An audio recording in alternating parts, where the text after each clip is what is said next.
thank you so much for taking the time to do this today. Oh, no problem at all. Thank you for inviting me. Of course, it's been kind of a crazy day, so I'm glad we could still make this happen. I have like a variety of questions from myself and from the community, so I'm excited to jump right into it. Sounds good. So the first thing that was a question from me, kind of what we talked about in the initial post. I guess we've kind of expanded on the question, so we're going to go through a couple different things. But I was wondering what inspired you to kind of expand on the Holy Guardian Angel chapter of Living Spirits?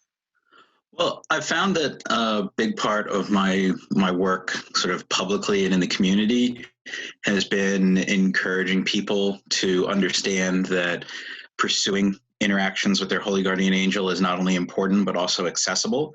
I think a lot of the way that the Golden Dawn community and the Thelemic community treated the idea of knowledge and conversation and the idea of the Abramelin and the idea of the holy guardian angel, not just currently, but going back to the beginning of the Golden Dawn, was that it was this super difficult, super dangerous, super intense thing that not everyone could do and that most people would fail at. And I think even now, if you look at some of the Thelema forums, there's a lot of people who just discount any claims that anyone has done the ritual or that anyone has achieved knowledge and conversation. And they have these bizarre ideas about how it would make somebody into this perfect, all-knowing sort of sorcerer or magician. And I think it's really important for those of us who have done it and who have worked with our angels to help people understand what it really is about and help people understand that it's something that is accessible, it is doable. You might have to make some changes to fit in with modern life, but your angel will guide you in doing that, and to help people understand that their angels want to work with them. That's part of the nature of the angel, and so it's something where as soon as you're ready to do it and to put the time in and put the effort and the work in, you're going to find things starting to help guide you in that direction and the resources you need, and you're going to start getting inspiration from your angel that's going to lead you there. And I have a few friends that have also done the retreat, and that's been something that they've been focused on also, is trying to help others find their own ways to do it and help others realize that it's something that's doable. And when I was working on Living Spirits, initially I had a handful of rituals that I wanted to put in. So there would be one for kind of doing a mini retreat to connect with the angel if you hadn't achieved knowledge and conversation yet. There was going to be one for kind of reconnecting if you had kind of gone for a while without doing any work with your angel and had kind of let some of that constant contact sort of dry up or diminish. And then it was going to talk a little bit about how to go about the retreat itself. And in looking at it, I showed it to a friend, and she kind of agreed with me that it was too much for the scope of the book. The book was already pretty large, and it seemed like it was sort of a shift in focus, because that spirit relationship is a little different than most of the other types of spirit relationships that were being dealt with in the book. And it didn't make sense to put that much attention or that much space into it in Living Spirits. And so she had suggested that maybe it was something that I could release those rituals as their own separate thing at some point. And in conversations that had come up since Living Spirits had come out, people had asked about how to do work with their angels, and um, it was kind of known by some people that there was additional material that I had thought about putting in and hadn't, and people asked about it. And so eventually I kind of posted asking if there would be interest in me putting that material together and then writing up some stuff about my own retreat and writing up some stuff about the angel in general and putting together kind of like a small book on that. And as seems to be the norm with projects, it's gotten a little bigger than I originally intended it to be in terms of researching some of the historical variants of this concept and looking at how this concept ties together through all sorts of different textual traditions over time and magical traditions over time. There's a lot of people today that kind of want to treat it as if it's only this one ritual, only from this one book, and that it's this one spirit, and that it's completely different from anything else that's described. It's similar anywhere else. And that just doesn't make a lot of sense. And if you look at it historically, there's a lot of evidence that going back into antiquity, there were variations on this idea. And it's something that we can see as a very important part of a lot of magical systems over time, and even magical systems that don't have this same spirit connection a lot of times will have some other sort of spirit that is a teacher and a helper and an intermediary that's there. And so that's an important part of magical work in general. And it's something where we have this version of it in traditional European magic. And we don't necessarily have to go elsewhere to find it. We just need people to look at it a little more deeply. And so I wanted to provide something to help people do that. Yeah, no, that's all amazing. I've been kind of researching all of this lately and causing a lot of chatter about it. So you kind of answered a lot of questions that even I had. And most people that I've come across seem to have that understanding that you describe, where it's something that's kind of unobtainable. And pretty much everybody has told me that. So, so yeah. So I guess my next question for you would be like, when did you realize that like the holy guardian angel was real, and that you could interact with it, or that you maybe already had been? Um, I think for me, there's a kind of a weird path with how some of my thoughts on this developed over time. Um, when I was a teenager, I was doing some journeying type work and working with some otherworld spirits. And one of them that I was engaged with gave me this experience where I kind of blacked out. And then when I woke up, had this kind of vision about like connecting and understanding different pieces of myself and my history and all of it coming together, and understood a lot about my direction and where I wanted to go in life and what my relationship with magic and occultism was. And working things from kind of a neo-pagan, reconstructionist pagan angle that I was doing as a teenager, uh, I didn't really have the verbiage to quite describe what it was that I had experienced. And then when I was 18, I started working in a system derived from an AA lineage, and began to be more exposed to Thelemic writing, and began to dive deeper into the Golden Dawn materials. And as I was looking at how the Holy Guardian Angel was described there, I understood that part of that experience connected to the Holy Guardian Angel. And one of the things that helped me realize was that going through the Golden Dawn materials and going through the AA materials, while it's somewhat sort of treated like the Holy Guardian Angel is this thing that you start to experience when you get to Adeptus Minor, there's a lot of points throughout those systems where you're dealing with the sphere of Tiferet, and you're dealing with that solar power and that kind of higher consciousness related to the neshama, that they kind of relate to the Holy Guardian Angel in those systems.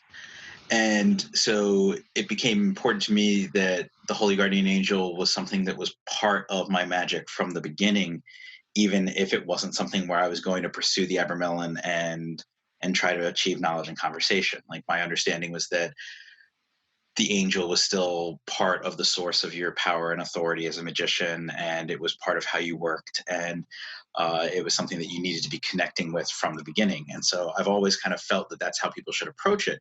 But at the time, having sort of grown up in kind of a contemporary magic Thelema background, I conceptualized the angel as the higher self, and believed that it was just a piece of the soul which appeared separate and appeared as this other being because it was the best way for the conscious mind to understand it and interact with it. But that when you became a master of the temple, then you would sort of transcend that illusion. And through transcending that illusion of your angel as other, then you would no longer need the angel, and you would come to realize that the angel was an expression of yourself, but also an expression of the divine, and that you yourself were an expression of God, and you would be able to move beyond the abyss that way. This is a very Thelemic sort of concept. And so I would talk with Rufus Opus because he and I were not when I was 18 and just starting through the AA stuff, but probably about the point where I was 22 or so. I think he and I became friends, and he jumped right into doing Liber Samic and pursuing knowledge and conversation. And he was very hardcore. Nope, the angel is definitely a separate being. It's definitely not part of you. It's definitely not your higher self. And we would argue and debate this, and I would take the position of, oh, well, of course it seems that way. That's just how it's supposed to seem. It's an illusion. It appears that way, but it's not real. And I would interact with my angel, and I would talk with my angel as if it were this separate being, and it would guide me and tell me things and suggest things for what sort of work I would be doing. And then eventually, when it got closer to the time for me to pursue knowledge and conversation, I kind of thought it was time for me to pursue it, and I started looking into it, but had like a bunch of false starts where I didn't put together the materials. I didn't really figure out how I wanted to go about it. I was just like, yeah, I should be working on this, and just nothing happened. And then one day it was like, no, I definitely need to work on this. I need a plan. I need to lay it all out. I need to start collecting all the stuff. And so there was months and months of preparation and collecting things and putting things together, and then prayer and fasting and spending time in my little temple and praying multiple times a day for months. And then I had this experience at the end of it, which was so visceral. Like, earlier in the day, I had done some path working with the tarot to kind of prepare for the final stage of the ritual. And then when I went into the final stage of the ritual and sitting there, and it's like hours of prayers right at sunrise. And then I have this visionary experience of the angel, and it was like there was no awareness of anything outside of this experience, but everything felt completely in my body and completely physical and completely like it was happening to me. And it was one of the most intense experiences that I had had with magic at that point. Like, the only thing that I could compare it to was when I was younger doing journeying work and would spend time going through sleep deprivation and fasting and drumming on rocks and things in order to create altered states of consciousness through changing the state my body was in. And in going through this and that's a large part of what the ritual is you're creating a different perceptive state by putting your body through this extreme state of prayer and fasting and reflection and meditation for months. It was just so real and so complete. And then I think even at that point, I didn't fully grasp the nature of the angel.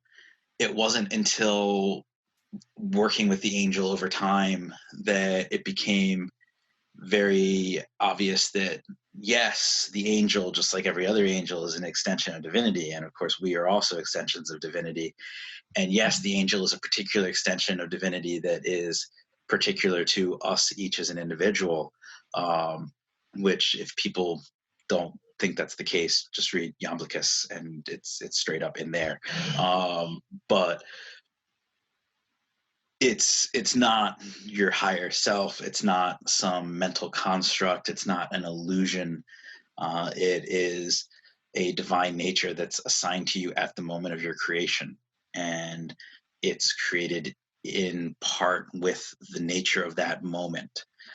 So everything that is existing and occurring in that moment in which you are created, the moment you come into being and come into the world, that span of time, that all coalesces together into the overall nature of the angel. And that has to do with how the angel guides you and the nature that it's supposed to teach you and lead you through. And that's something that, yeah, maybe you could have some sort of higher self experience that does something like that. But I think over time, anyone who works with the angel after having done the retreat is going to understand that the experience of interacting with the angel and the experience of interacting with your higher consciousness are very different experiences, because one is clearly a part of you and one is clearly not a part of you. Okay, so I guess on the topic of that, one of the questions that the listeners had was like, do you believe in familiar spirits that can be equated to the Holy Guardian Angel, or like, what are the key differences between them, if any? I think this is a really interesting question, because when you do the retreat, one of the elements of the retreat is you conjure the hierarchy of demons, and you gain 4 familiar spirits that work for you. And I think familiar spirits are kind of interesting because it's one of the few parts of traditional European magic that is really well recorded and has like really consistent mythology and folklore. Uh, uh, Trial reporting on them is fairly consistent. And then the grimoires talk about them consistently. So, sort of all strands of information that we have on traditional European magic address this idea of familiar spirits and address it sort of consistently. And I think there are two elements we can kind of look at when we're talking about spirits as being familiar. In some of the instances of talking about the Olympic spirits, they're referred to as familiar spirits of the planets. And in that instance, it's talking about the fact that they are amenable to humans and working with humans. And once you begin working with them and gain access to them, they will teach you ways to call them more easily and teach you particular ways for you as an individual to call them, as opposed to the more general ways to call them that are in the books. What typically is meant when we say that a spirit is a familiar spirit is it's a spirit that is contracted to you, and that there's a somewhat subservient role, that you have certain things that you have paid or agreed with the spirit that gives you the familiar spirit. And some of that may play into how you will treat or how you will pay the familiar spirit. And some of it has to do with how you will treat or how you will pay the spirit that the familiar spirit ultimately works for. But overall, that familiar spirit is a spirit that is given to you to do tasks for you, to assist you with magic. It may be there to teach you as well. Familiar spirits do also provide education, particularly in cases of historical witchcraft. Witchcraft is often taught by the familiar spirit, in addition to being taught by the devil or the fairy queen. Um, but it's not the same relationship. The familiar spirit is not typically created individually to you. It's usually from a host of spirits amongst the legion under the spirit that provides the familiar spirit. Um, Now, there is a familiar that I work with that did once describe itself as having been I can't remember the exact word that he used to describe his creation, but basically that he was inspired into existence for the purpose of working with the group that he was given to. Um, so there may be instances of that where familiar spirits are created for working with a particular magician, um, but I don't think that's the traditional view on them. And familiar spirits usually are not a spirit that is like a higher tutelary spirit. It's not something that is part of your divine guidance. It is a spirit that may have a particular type of role that it does, or it may be related to a particular series of things based on the spirit that gives it, or it may be a more general familiar spirit. But usually it's closer to a servant than it is to like your inspiration and authority and the kind of sort of noble stamp that is given to you in order to go out there and be able to do things, which is more along the lines of what the Holy Guardian Angel is. Okay, so there's some pretty key differences. I can see what you're saying. So I guess what's the purpose of like the great work and like getting knowledge and conversation and all of that? Like what's the purpose of going through all of this other than, if you already have your familiar spirits assigned to you, why would you go out and do this?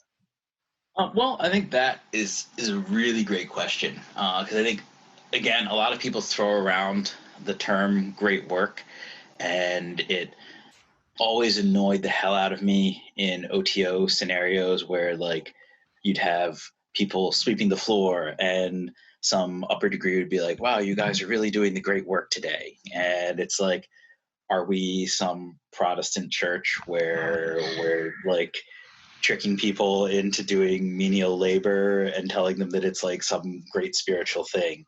Um, the great work is specifically a term related to alchemy and then more generally to Rosicrucianism. And it refers to the idea of taking that which is lesser and refining it into that which is greater in order to repair things out in the rest of the world. It's similar to the Tikkun Olam in the Kabbalah, the idea that when the first tree was created and it had imperfection because of the presence of din or evil in the tree, and the divine light was issued into the Sephirah, and they shattered and carried shards of broken creation to the next world. And with those shards of broken creation, they carried pieces of divine light. And so the universe wasn't quite balanced and correct anymore because some of the divine light was scattered amidst matter and amidst the space beneath matter. And that part of the nature of a righteous person or the nature of a mystic is to find that light and through living in accordance with the law, free the light from the shards, free the light from the abyss, and allow it to rise back up to the tree and balance the universe so that the universe is more closely aligned to the way that God designed it to be. In alchemy, this idea is that we have a series of different natures and different metals in creation that exist because of the way that the influence of the divine light or of the light of the stars pulls forth the mercury or the dew or the basic spiritual nature from within the earth. And as that moves through different places that have different characters and different natures, then it forms into different metals that have different characteristics. And some of those metals have more of the light, some of them have less of the light, some of them have more matter, some of them have less matter. And so they're all imbalanced and imperfect to some degree. And so by transmuting those metals and by working those metals, then the alchemist is able to create a perfect substance that in creating that perfect substance, he perfects himself and turns his base incomplete substance into that same complete perfect substance. But he's also then able to go out and change other substances with that perfect substance and make those substances more perfect and more aligned with the way that they're intended to be and more in line with the ultimate nature of their creation. And so anything which is broken or incomplete or anything which is sick, the alchemist is able to heal it or correct it through the great work. When that idea moves into Rosicrucianism, then it's the idea that the overall point of the original seven Rosicrucian brothers was to go out and heal. That is part of their charge, is to always heal. And when it's saying that they're supposed to go out, and of course there's seven of them because it relates to the seven metals and the seven planets. They go out and they find these things that are incomplete in the world, and they take their special knowledge and they take their perfection through going through this Rosicrucian system of alchemy, and they correct those things that they're incomplete in order to make the world a better place. And of course, Rosicrucianism feeds into Freemasonry, and Freemasonry has this idea that by going through the initiations, you learn the correct ways to live and the virtues needed to be a righteous person, and then you're able to be a pillar of the community by living those virtues in the world. And so in all of these systems, the idea of the great work is not so much just to perfect yourself, but it's to heal yourself so that you are a more perfect, more complete being, and that you're able to radiate that correctness and radiate that divine nature, so that the gravity of that radiance is able to help pull other things into that same sort of vibration and make other things more perfect and more true to themselves and more what they're supposed to be, and ultimately make the world a better place, make the world more the place that it was designed to be, by healing all of those things that are broken and incomplete in the world. So if we're going to look at why we would do the great work, we have to understand the great work in that concept. And so it's perfectly fine for somebody to say they just want to be a sorcerer. They just want to get a familiar spirit, have that familiar spirit teach them some magic, and they want to do things to make their life better and maybe the lives of like their friends and family better. Or maybe they want to do things to make other people's lives worse. It's whatever their choice is, whatever their relationship with their spirits are. And they can do that. That's fine. They're free to make that choice. They don't have to go do the great work just because they're a magician. Even if you pursue knowledge and conversation of your holy guardian angel, it might not be your calling to go out and try to perfect the world or perfect yourself or heal others or help others be more what they were called to be. When you work with your angel, your angel might say like, hey, you're working with me because you want to be able to work with spirits and you want to be able to do magic and you want to be able to have these good things in your life, and that's fine, and that's what you're going to do, because maybe it's not your calling to go and perform the great work and go and try to make everything better in the world. But maybe it is. And I would say it's definitely easier to do that if you have gained knowledge and conversation of your holy guardian angel, because you have this really powerful, really great ally in your corner, kind of like Yoda lifting the ship out of the mud, and the little guy, but the Force is his ally. Like, you've got this great and powerful thing that can help you navigate the spirit world and help you figure out how to do what's best and help you understand what best and what good is, particularly for you, because it's not necessarily going to be the same for everybody, and it's not going to be the same for everyone you interact with and for all situations. And so you've got added guidance there. But your angel is also not the only guidance that could provide you with that. There's lots of spiritual traditions that have spirits that sit with you and teach you and guide you and help you do that. Or even if you're in just a system where you work with your ancestors, that's a big part of ancestor work, is healing the spirits of the dead, but then also as those spirits work with you and as they're elevated, they're concerned with the spirits of the living. And they want to see you take care of your family. They want to see you take care of your community. They want to see you be the best person you can be. And so ancestor work very much fits in with a lot of what this concept of the great work is traditionally, but it's not something that people would think of as that, because people think of the great work as having to do with high ceremonial magic of the Golden Dawn and the OTO and things like that. And sometimes those groups, they're not even really focused on that. Like a lot of times in the OTO, when we would bring up doing charity drives at our local lodge, or we would look at like trying to do things for community awareness. Um, you would get people who would say, well, Thelema is very much about the individual and about the self, and it's not really about the community. And so it's hard for us to sell that we want to have this sort of community awareness, or it's hard for us to sell to people that we want them to bring in stuff for charity, which really the book of the law is very much about compassion. It's about the individual as part of the collective. So people sort of miss the boat when they say that, um, but there's that perception, and so a lot of the focus on magic in those communities is very much on the individual, and it's often transformative in the sense that it's reduced to psychology and it's about catharsis, but it's not always transformative in the sense of making you a better, more complete being.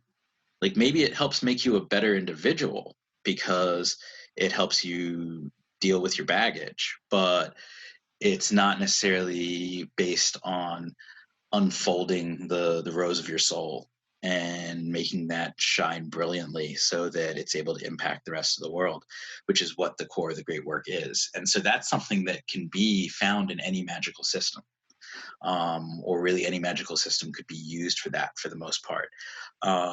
But no magical system necessarily has to be used for that.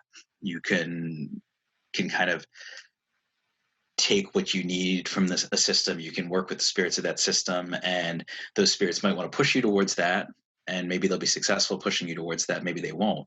But it's really between you and those spirits more than it is the actual system or the ritual or the path that you choose to take. Okay, well, that makes sense. So I guess on that topic, with the specific path that you choose to take, when did you choose to do the Abramelin operation, and what was it like? I that oh my god, it was so drawn out. I think it was probably like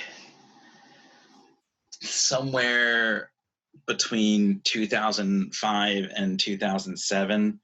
Probably 2005, I think I wrapped up um, doing the Order of the GD work in the AA lineage that I was in, and completed my Dominus Limitus task, and um, was sort of graduated on to the point where in that system you are an Adeptus Minor without when you are preparing and pursuing uh, knowledge and conversation, and then you're an Adeptus Minor within once you achieve it. And so it's a twofold grade, which is interesting because in Hebrew Kabbalah, Tiferet is a twofold sphere, and that's something that's not really addressed a lot in Hermetic Kabbalah. Um, and so it was around that point that I figured, okay, I guess that's the next step. I need to do this. Like this is where we go from here. And my mentor explained to me that our relationship would change at that point, that it would be less him directly teaching me and more him being a guide and somewhat of a peer at that point, and that it would be more my angel teaching me at that point. And I somehow drug on with that for like the next 4 years, where I was kind of like, yeah, I need to work on this. Yeah, I'm looking at it. I'll get to it eventually. And kept sort of putting it off. And then I don't know what it was. It was like one day, I guess, probably late 2008, early 2009, that I was like, oh no, I need to do this. Like, I need to get on this. And so I started pulling everything together and planning for it, and set dates for doing things, and started buying materials and building things, and putting together my temple space. And a lot of people, when they look at the time frame for it, they get all stuck on, okay, are you doing 18 months, or are you doing 6 months, or are you doing like the however many weeks Crowley says to do, or what are you doing? And I thought it was really good the other day when Jason Miller said you do it for however much time it takes. and that it's not so much about this set specific period, and it's more about doing it until it works. And I think a lot of it also is going to be impacted by what kind of work you've been doing beforehand and how much you've been prepping towards that, how much you've been working with your angel, how much you've been working systems of magic that sort of lead to this. And I think another thing people miss with that is that in both the 18-month and the 6-month, the first 2/3 of the time are primarily preparing for the last third of the time. The last third is really like the bulk of where everything happens. And so I think what shifted for me there was I began to understand that as I was deciding that this had to happen and that I had come up with like okay, this is my time frame, this is when I'm going to do it, and so I need to be ready, I need to do all these things, that I started engaging my angel more directly and more frequently and sort of checking in with, is this how I should be doing this? How should I get this? Is this something that I'm really supposed to have? And looking for more inspiration on that and feeling more of a push from my angel that like, yes, do this now, get this done. And so then I was finished around in spring of 2010. I timed it to kind of have its last major push around the Lenten season and to wrap up around Easter. And it was really interesting, a lot of things that happened with it. But yeah, that was sort of when I did it. So I guess it's coming up on the 10th anniversary this year. Oh, I that's hadn't thought about makes uh, me sound that really next month young. will be 10 years.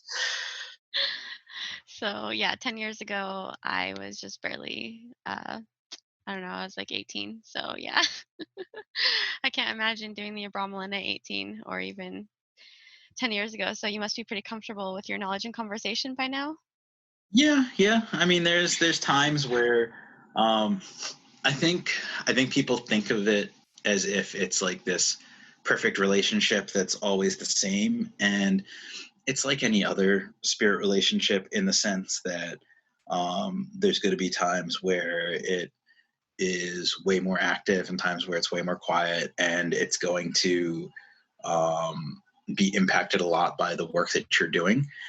And I've over time like worked out things with my angel to kind of, when it goes through like that kind of dry spell period where it's like you're just not feeling it and you're not doing the work and you're kind of like, all right, I'm just going to coast for a while, and then you're like, all right, I've got to get back to this, ways to kind of rekindle things. But I think one thing that's very different about it is the nature of the experience is such that the angel is so linked to you and is so connected with you and sits so closely with you. It's essentially a possessing spirit, that when you are ready to kind of go back to it, it's sort of less that the angel leaves you and is like, all right, he's not paying attention, I'm going to go do my own thing right now. And then you've got to try to get it to come back. It's more that it just kind of sits there quietly and it's just like, all right, you do your thing. You're wrong with what you're doing, but you do your thing. And then when you're ready to talk to me, I'll be here and I'll show you what to do right and tell you you were wrong. And so it's something where it's right there with you, ready to go when you're ready to be there with it again. And So so I have a question for you on that topic. One of the questions that the readers actually asked is if you would do the Abramelin again. So since you're kind of talking about that right now, would it be even necessary to do it again unless it was just like personal preference? I don't think it would be necessary. There One of the rituals that I'm going to include in the book is a ritual for reconnecting. If you kind of let things go dry for too long and you feel like you need something to rekindle it. And I think a lot of that is less about the angel and less about the relationship with the angel and more about getting yourself where you need to be for it and kind of opening up those pathways in yourself. But there is an element of it that's kind of like kickstarting that fire so that that line of communication is as active as you want it to be again. But typically, I don't find that it's really necessary to do anything like that. That mostly it's just sitting and listening and um, being open to that connection again and just reaching out and trying to talk to the angel again. If you go through a period where you're less about it. From the perspective of would I do it again if I were to go back in time to 28-year-old me and be like, dude, yes, this was awesome, definitely do this, or no, the angel is too much, like don't deal with this shit. Oh, sorry, was it okay to curse? Yeah. And, I would definitely tell myself to do it. Like I definitely think it's worth it. It's something that I think was an important experience, and but it's not one that really needs to be a repeat experience. I think there's an interesting thing for people who've done it, where like I have like kind of a little local group where there's a handful of us that have done it, and like we'll get together and have dinners or go to the bar and we'll like chat about magic stuff we're doing, and we'll talk about our experiences or talk about goals or plans or things that we want to try to do in the community. And one thing that comes up is we'll always get together and we'll all be like, oh, I haven't been doing any magic lately, like I'm so lazy, I'm so bad. And then it's like we keep talking and then it's like, yeah, like I mean, I conjured this angel like 2 days ago, and like a week before that, like I was working on like setting up this deal with this demon, and I was doing this other thing. Or like, oh well, like I'm not really doing anything, but like I'm making these offerings at this shrine every day and working with these spirits on a daily basis. And your perspective on what it is to do nothing changes, because you spent months and months and months where you're just praying over and over and over again and meditating over and over and over again, and where like it's escalating over time to where it's like you might have an hour or two of prayers at once a couple of times a day by the end of it. And then just like the last couple of days it's just constant praying and constant meditation. And once you're not in that, then it's kind of like everything else feels like you're not doing anything. And so you're like you set your bar kind of high by doing it. And then you always feel like you're never quite at that bar again because you're most of the time you don't need to be doing things like that. Like I have literally met up with my friends and been like, oh, I haven't done any magic. And then like I said, I'd be like, accept these offerings that I'm making daily and talking to these spirits every day. And over the last couple of weeks I did like these 3 conjurations and I'm working on this, but like I feel like I'm doing nothing. And it's not always like that. There are times where it's like, yeah, maybe you are actually doing nothing.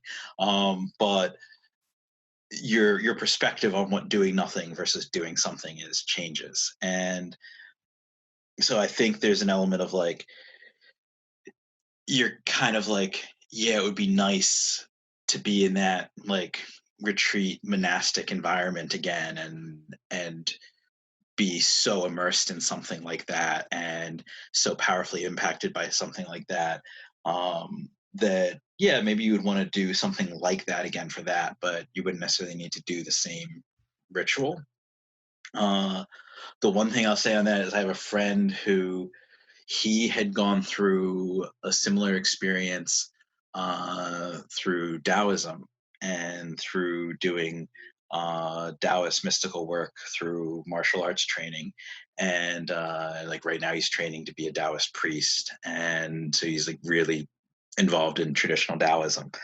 And when he decided to do the Abramelin, he's going through it. He does months and months of everything with it. And he gets to the end and it happens for him, and then he's like, wait, this is the same thing that I did in this other system.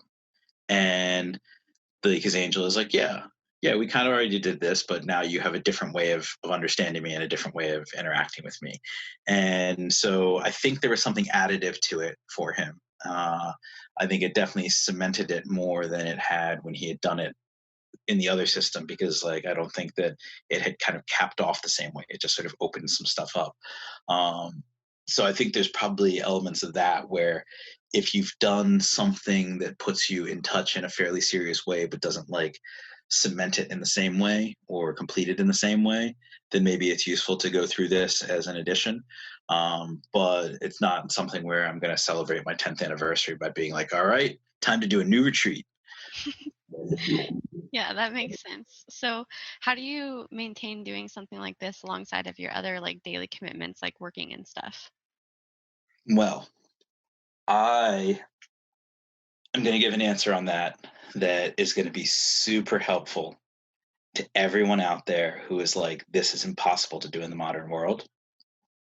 But there's going to be people who like to show how cool they are by saying they did it, who are really going to hate my answer. That's okay. I want to hear the truth. um, your angel will tell you what you need to cut out and what you don't need to cut out.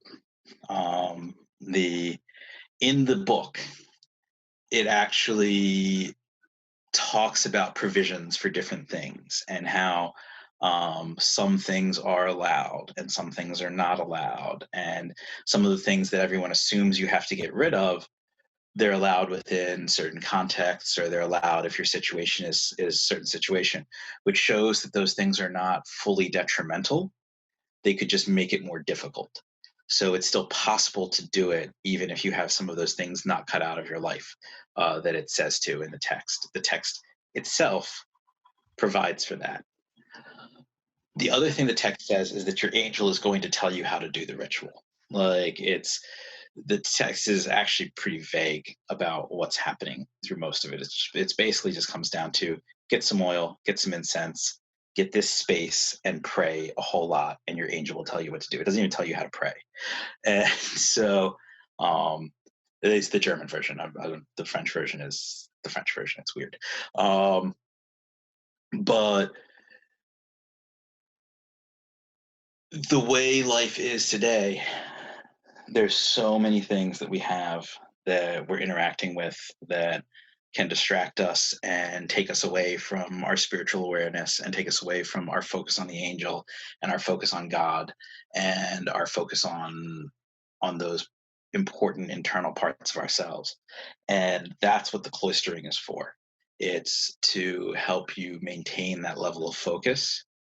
And so minimizing things that will distract that, minimizing things that take you away from the person you're supposed to be, minimizing things that put you off kilter away from what your nature is, minimizing things that don't allow you to be aware of the angel and allow you to be full power that you are building up in yourself and in your space in order to be able to interact with the angel. That sort of friction and tension and desire that you're creating through all of the prayer and reflection. Anything that will disrupt that, you need to get rid of. But if you can manage things in your life where there are things that you have to still be dealing with because you can't survive without them. And I don't mean like your favorite TV show or cigarettes or a glass of whiskey every night. If you think you can't survive without those are things your angel is going to tell you to cut out. Um, but like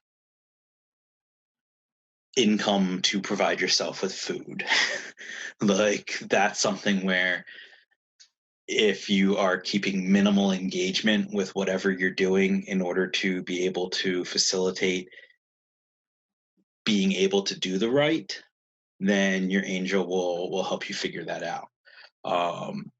But yeah, you'll probably have to reduce commitments. You'll have to minimize or eliminate social engagements. But a lot of it's going to be dependent upon you and dependent upon your angel. And what I found in talking with a lot of people who've done it is that what people need to cut out is often different, because different people are going to have different things that impact them. So for me, I don't drink alcohol. So it's not really meaningful that I go through that period and abstain from alcohol, because I'd be abstaining from it anyway. But for someone who needs to cap their day off every day with a drink in order to get themselves in the headspace to be able to deal with life or deal with themselves or deal with being home, that's something where their angel is going to look at that and say, okay, that's not how you need to be living right now. Like, that's not how I want you to be living after we're done this. And it's certainly not going to allow you to be in the space to do this while you're going through this ritual. So that's got to go.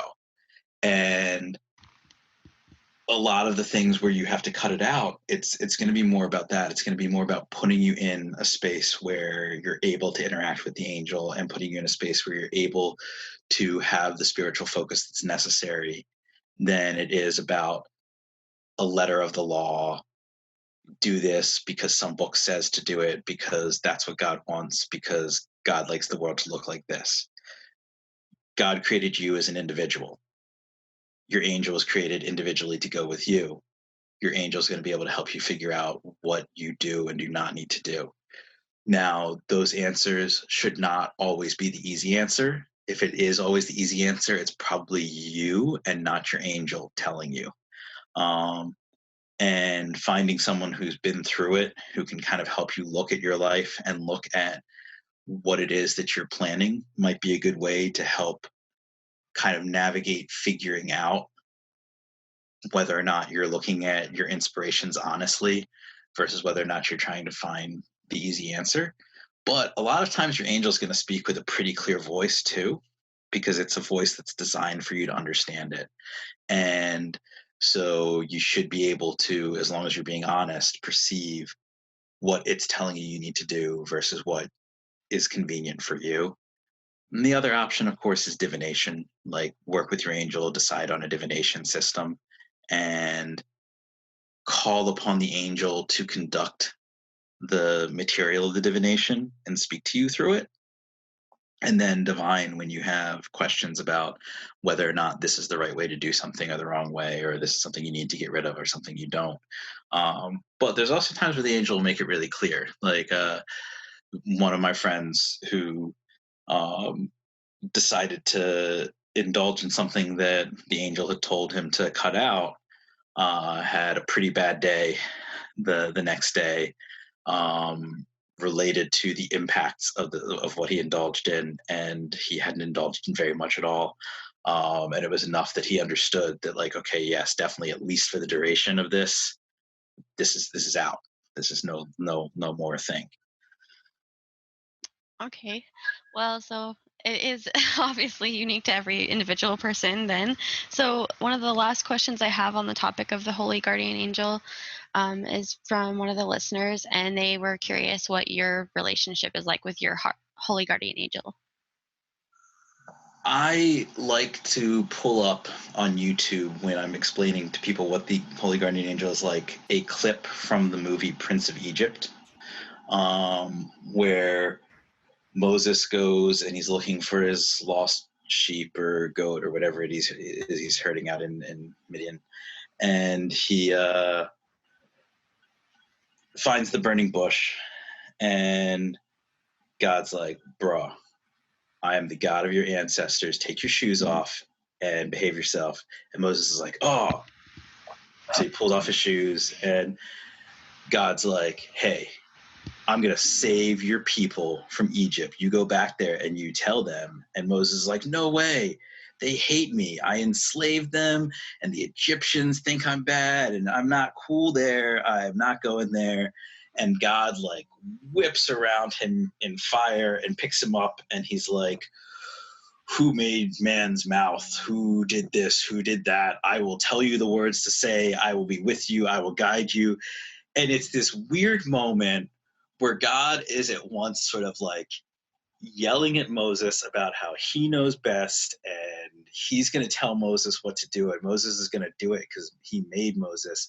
And then he's also sort of hugging Moses and like, I got your back, bro. I'm going to be there with you. I'm going to tell you what to say. I'm going to help you make miracles. It's going to be cool. It's going to be all right. I got this.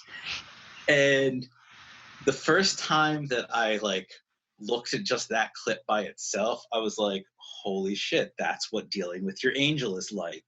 And I showed it to a bunch of friends who had all done the ritual, and they were all like, holy shit, that's what dealing with your angel is like. And this is something I say about angels in general, is angels look at you and they see the mirror of the creator. And angels love the creator. And they see that in you, that you're a piece of the creator. I mean, they're a piece of the creator too, but you're made to look like the creator. Nature is made to love you because you remind nature of God. And the angels love you because you remind the angels of God. And we have all these stories where the angels like sort of detest humans and are like, oh, humans smell like semen and are gross. And what a lot of that is about is angels don't like the things that hide our potential and that hide us from being who we're supposed to be and hide us from being these echoes of divinity. And they want to see us live that potential, and they want to see us express that greatness that they know is part of us. And so when people talk about conjuring angels and that angels can be like these kind of difficult, judgy beings that are like, well, if you want this, you should be doing this and you need to fix your life. But okay, I'll help you out and I'll give you this. It's like calling up your mom and asking your mom for a favor. And she's like, well, you know, if you married that nice lawyer, then you'd have this. But all right, I'll help you out.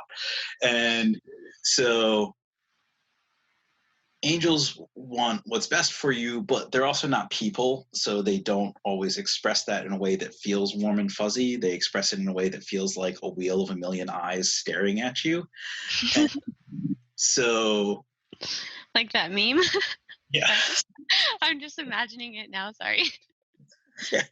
So your angel is a little different. Your angel is unique to you, and so it understands you more and it understands people more, but it still wants what's best for you, and it still understands what's best for you in ways that you might not understand, and it understands you and your nature in ways that you don't understand. And so it sees things that you could be doing and that you should be doing, and it sees solutions for you, and it wants you to get to that spot where you're at those solutions. And so sometimes it's going to push kind of hard, and sometimes it's going to give you tough love in order to get you there, but it's going to have your back ultimately, and it's going to help you out, and it's going to hold your hand and walk you through it, even as it's kind of like taking your fist and punching you with your own fist and being like, why are you hitting yourself? Like it's going to like walk you through that moment. The other thing that I think is important to understand about what the relationship is like, earlier I said that the angel is a type of possessing spirit, and that's something that in kind of Anglophone magic we don't always get quite a clear sense of, because when we hear possessing spirit we think Reagan McNeil and pea soup and spinning heads. But if you look in most cultures, there are forms of spirit possession where it's a positive thing, and where the possessing spirit helps you communicate knowledge to the community. It helps you communicate solutions to people who are having problems. It helps you interact with other spirits and navigate magic. And the way a possessing spirit works is not always that it's like overriding your presence and controlling your body. Sometimes it's just that it's seated with you in a way where it's connected with you and has a direct line to speak with you and to communicate with you, and you have a direct line to speak with it, and it's sort of in a constant state of contact.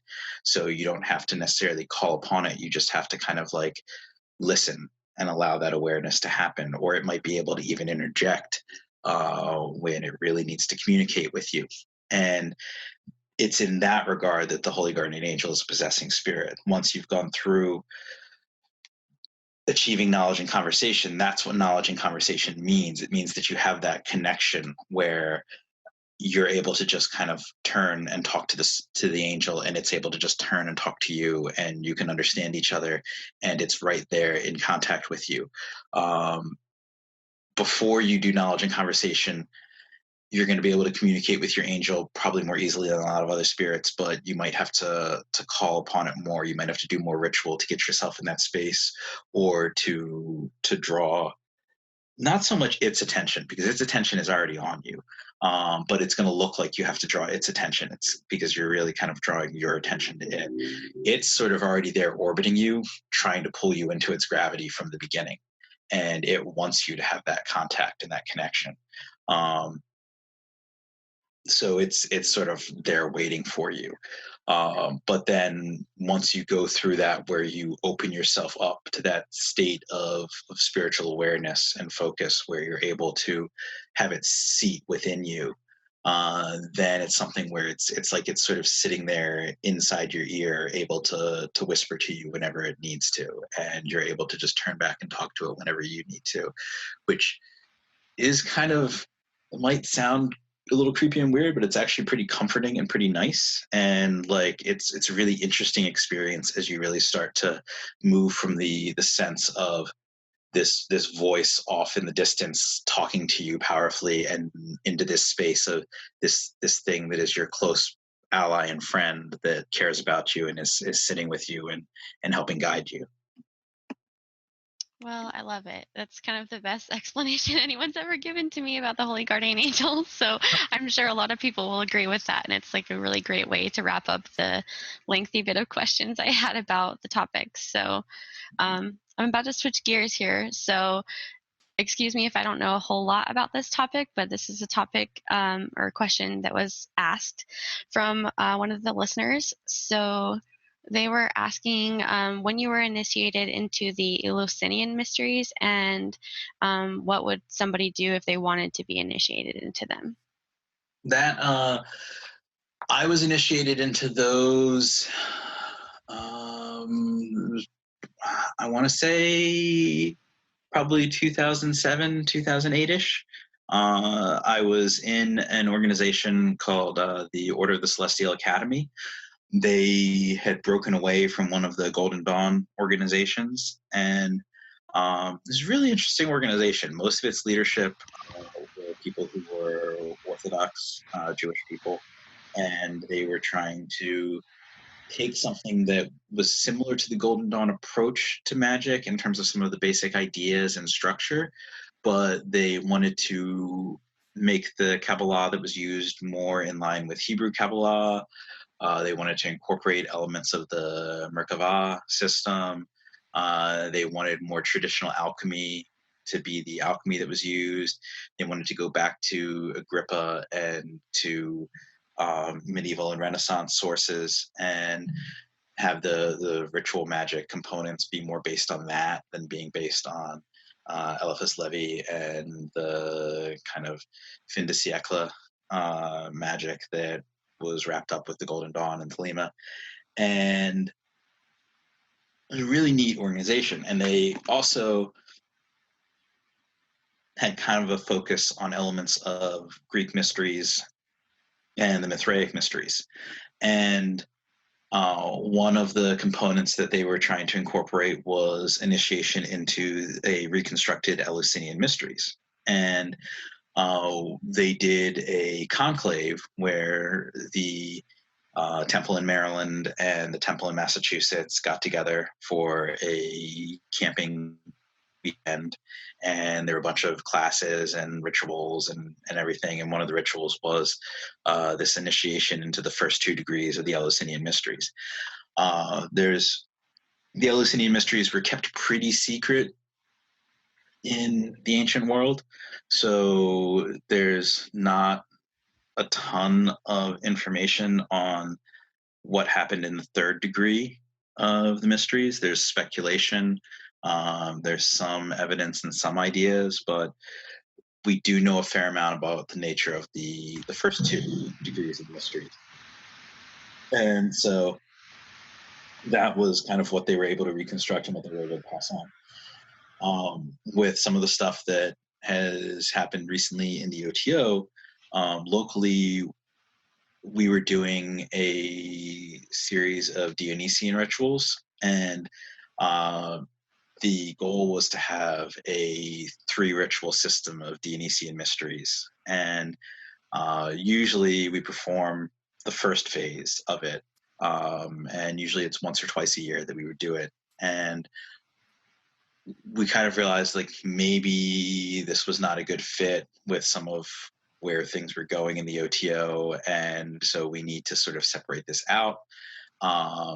And so now there's a new organization called New Orpheum, which is dedicated to providing Dionysian and Orphic mystery tradition rites. And prior to starting New Orpheum, we had had a lot of people who wanted to have a deeper relationship with the Dionysian mysteries that we were performing. And so in order to kind of serve those people, I created an initiation into a Dionysian priesthood. And so we ordained 9 priests and priestesses of Dionysus. And it seemed very clear that if you're going to have a priesthood, you can't take people that are just random people and say, okay, now you're priests and priestesses of this thing.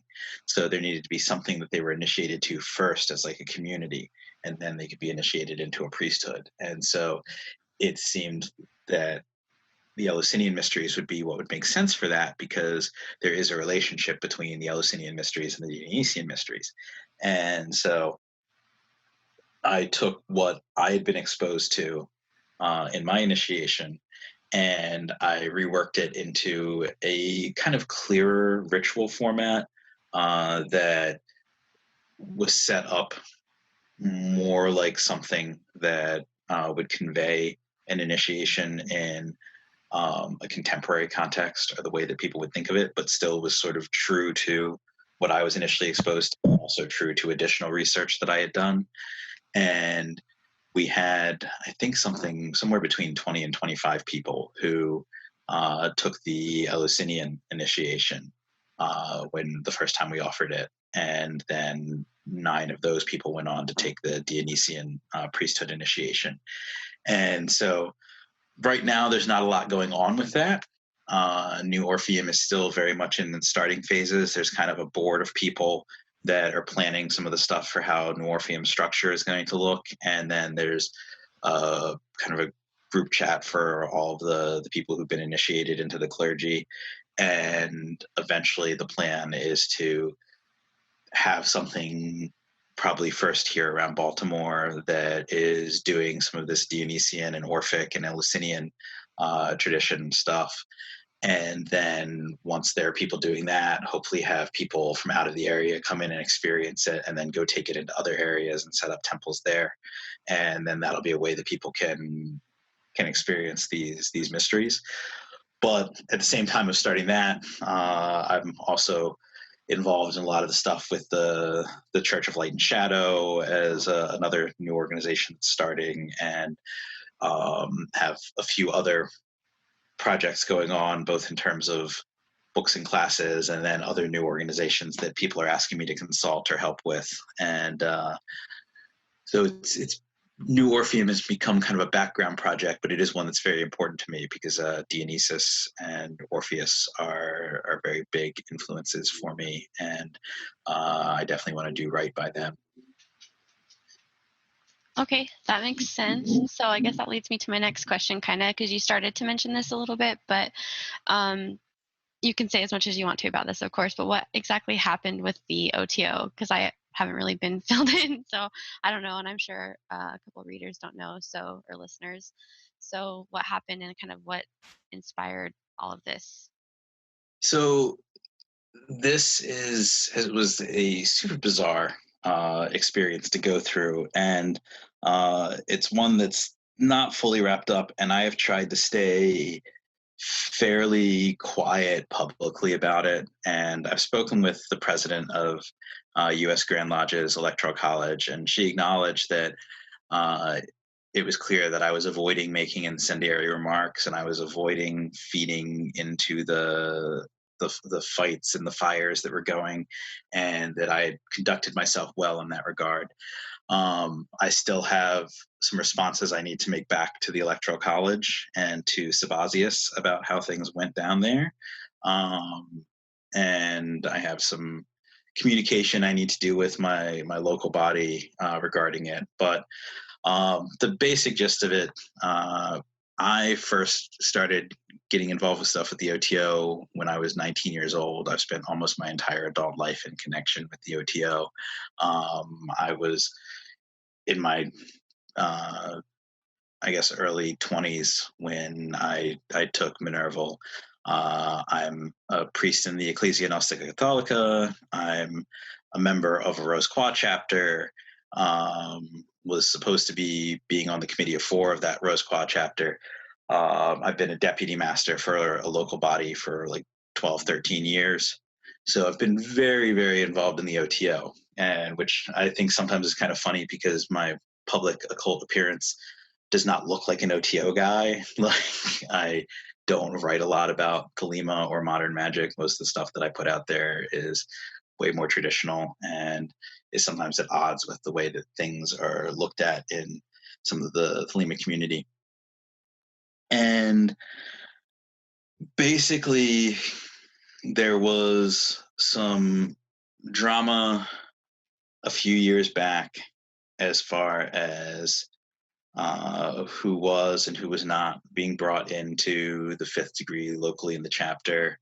And that led to me kind of reducing some of my involvement temporarily, but still staying involved, still being deputy master.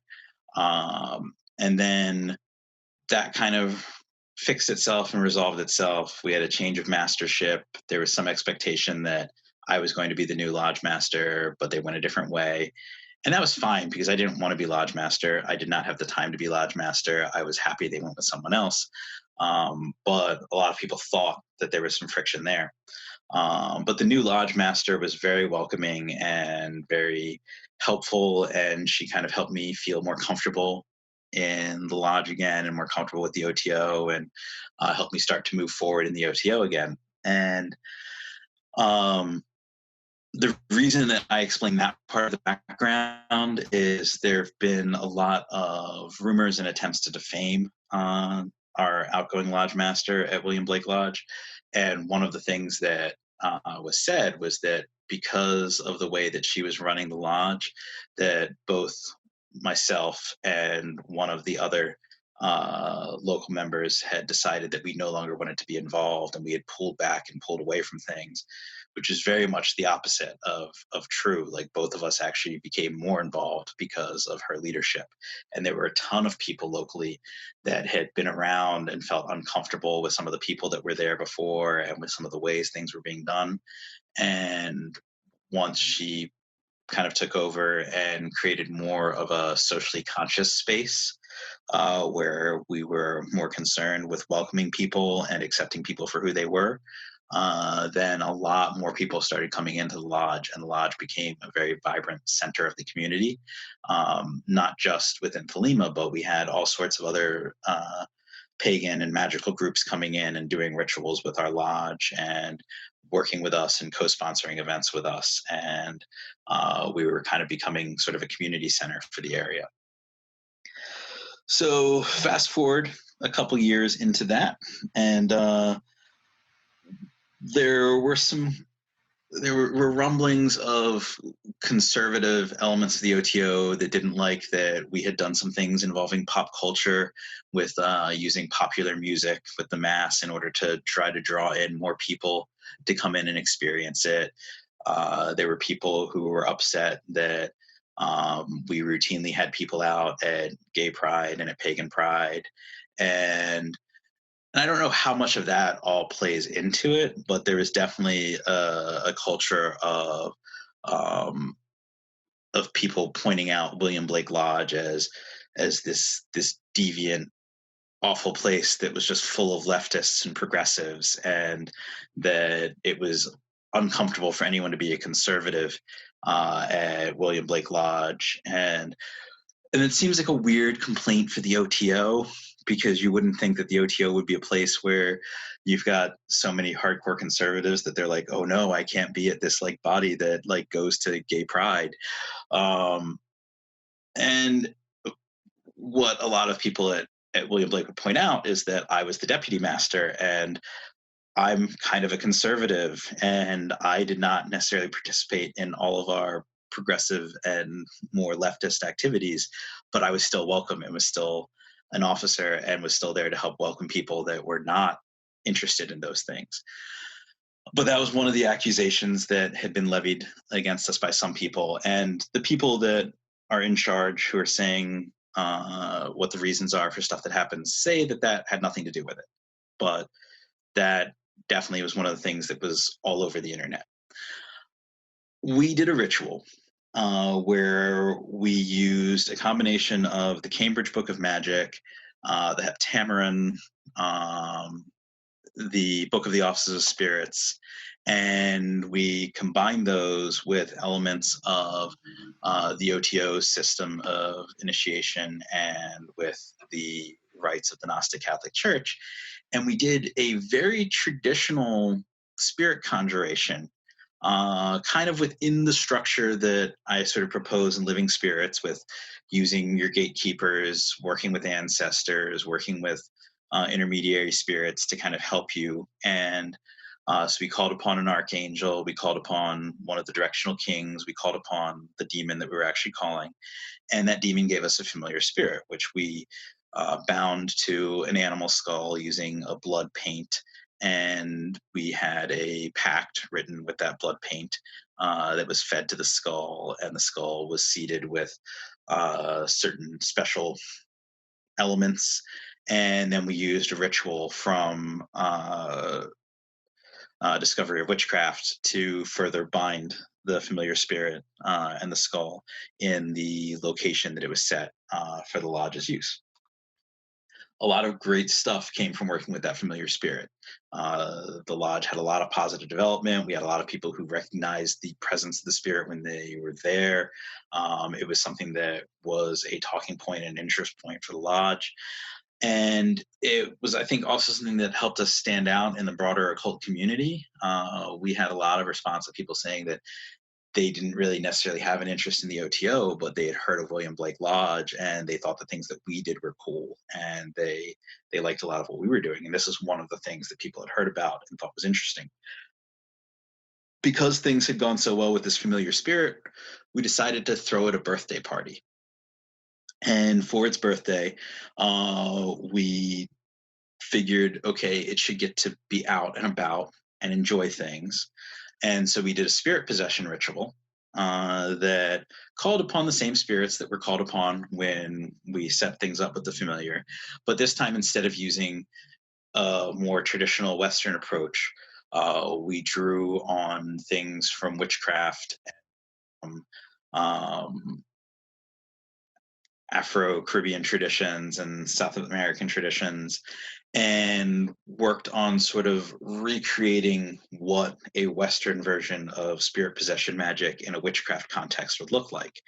And it was really interesting, really powerful ritual. And pretty much everyone there enjoyed what happened, except for this one person who was an upper degree person from out, I believe, on the West Coast.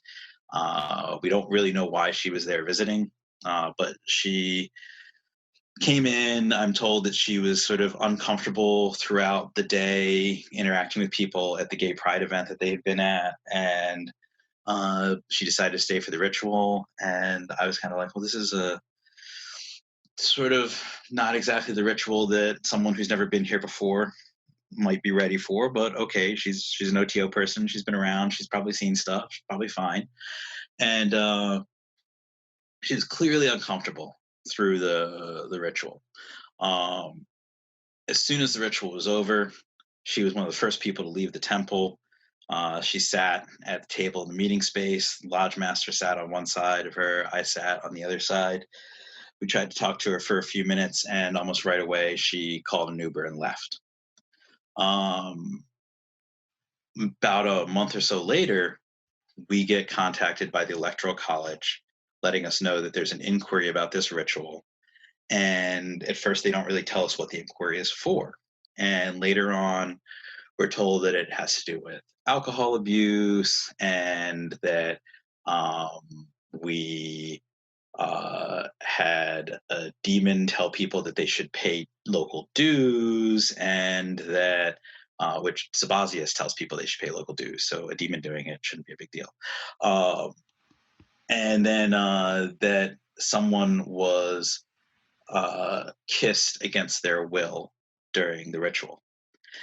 And so we had several of our lodge officers there for the ritual. We had a bunch of guests, and we're all trying to figure out who they could be talking about with the demon kissing someone against their will, because the demon was in a circle that had its seal and could not leave that circle, and did not leave that circle. And for the most part, I don't think anyone entered except to put gifts on the table in front of the demon.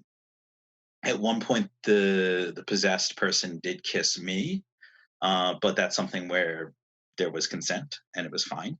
And we're all racking our brains, and we're like, okay, we can't think of anyone else that could have been. Maybe it was a misunderstanding. So then we put together a reply. We send it to the Electoral College. We don't hear anything. And then the last day of Noticon, the president of the Electoral College tells our lodge master that she has been removed from being lodge master. Now, the Electoral College maintains that that's not what happened, that they had determined that it was a temporary removal pending an investigation. There were members who encountered people from the Electoral College and masters of other bodies earlier in the day who were like, "Oh, you guys are getting a new lodge master," and they're like, "What are you talking about?" And then there were two officers that were approached about it and were told that unless one of them took over, then the body would just be dissolved. And there's a lot of from the leadership saying, well, that's not how that works. We wouldn't have said that. We wouldn't have done that. But multiple people had this communicated to them. And so there was a bunch of backlash. Rufus Opus, who is one of my best friends, and again, I have been friends with him since before either of us were initiates in the OTO. I've been to his house, baked brownies, and given them to his kids. He came to my dad's funeral. Like, we've been close for over a decade. And so he hears about this happening to me and to our lodge master, who was the priestess at the first mass that he ever attended, which was part of what got him into the OTO. And he goes off and starts talking about all of the problems that he's heard about with the way things have been handled at William Blake Lodge in the past, and then with this situation. And so then people start talking about it and asking questions, and then it comes out that, well, it's a suspension, not a removal, and we're going to investigate. And so they investigate, and they put our lodge master back, but a whole bunch of people leave the order by this point, and then ultimately they suspend our lodge master again from being lodge master. They say that I have damaged the reputation of the OTO and damaged my own reputation, and need to repair my reputation and help repair the way the order views me, so that I could eventually, maybe someday, be lodge master. And they want us to stop doing all of the creative and interesting things that we've been doing at Blake and really focus on core thelemic things that are what an OTO body should be doing. And if people debate that this is what they want, I'd have it in writing that it's what they've asked for, which is very hard to get them to do. And they've admitted that a lot of the problems were that they never communicated anything directly to us. that they were very vague about communication. They try to say that our lodge master didn't communicate back and was kind of flippant, but I was involved in her writing the emails about it, so I know that that's not the case. Um, but the big thing is that the accusation that someone was kissed without consent escalated to that this guest, this sixth degree from out on the in the northwest, um, that after the ritual was over, she was taken back into the temple with the possessed, and the possessed person was falling out of her dress and was all over her, touching her and begging for her, and basically assaulted her, trying to force some sort of sexual interaction with her. Completely 100% did not happen. She came out of the temple. She left within minutes. She was never back in the temple alone with the possessed. We had a person there handling the possessed person. He was with her in the temple the entire time until the possession ended, and she came out, with the exception of a couple minutes where a different person asked to go back and interact with her. And so he gave them a few minutes of space. I happened to walk through the temple at that point, so even then they weren't alone. And that person wrote a letter in support of us. Everyone that was there wrote a letter in support of us, saying that these horrible things that they're saying we did not happen.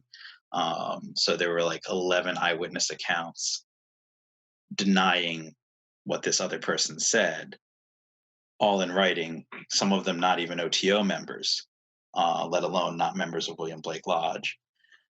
There was response internationally online in support of William Blake Lodge, in support of our lodge master, in support of me. There were people who said that the work we were doing was revolutionary, direction that Western magic needed to be going in. But the OTO's understanding is that we embarrassed the order and we risked the order being shut down based on this lie that's been told. And when I spoke with the head of the Electoral College, she explained that she had to act because of the nature of the complaint. And while I can see that I could understand that, I was like, I can tell you patently that that did not happen. I was there. And her response was, well, after the fact, a lot of people have said a lot of things, but since this happened, we have to deal with it this way. And so her feeling, and the feeling of a few people on the Electoral College, is that the 11 people who have stated that none of this happened the way that we've been accused of, that that's all fabricated, and that this one person must be the only person telling the truth. So it's been a little crazy, and Yeah. that's been going on since August was when the removal happened, and it was probably a month or so before that that we got the initial complaint. And as I understand it, I think there's about 11 people who've left the order at this point in conjunction with the things that have happened related to this. And that's not even entirely just people at William Blake Lodge. There's been at least 3 new Thelemic organizations that have formed in response to this.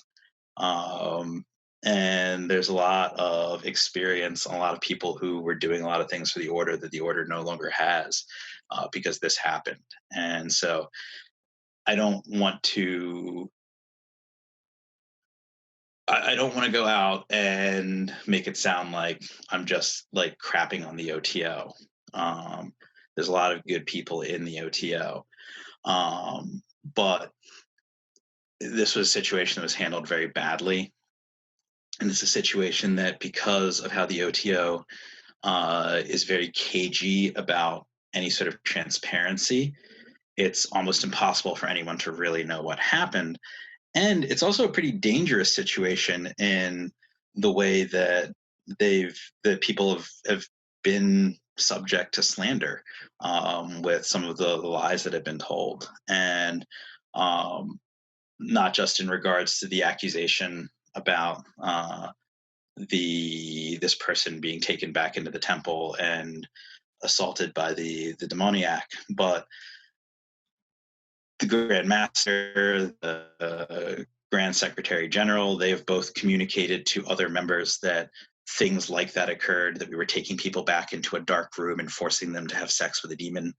And that's something where, like, you can't just spread rumors like that. There are potential legal implications for that. And so it's very problematic that that's how this has been handled.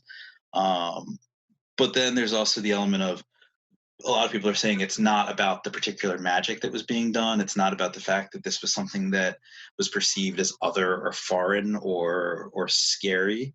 But there definitely seems like there's a bit of a knee jerk reaction because of some of that. And I really hope that's not the case. I really hope that a lot of the accusations, as far as what the underlying reasons for this stuff happening are not true. I really hope it is all just a series of misunderstandings. But unfortunately, it's a series of misunderstandings that have cost the OTO a lot of good people. It's cost the OTO a lot of problems in its reputation publicly.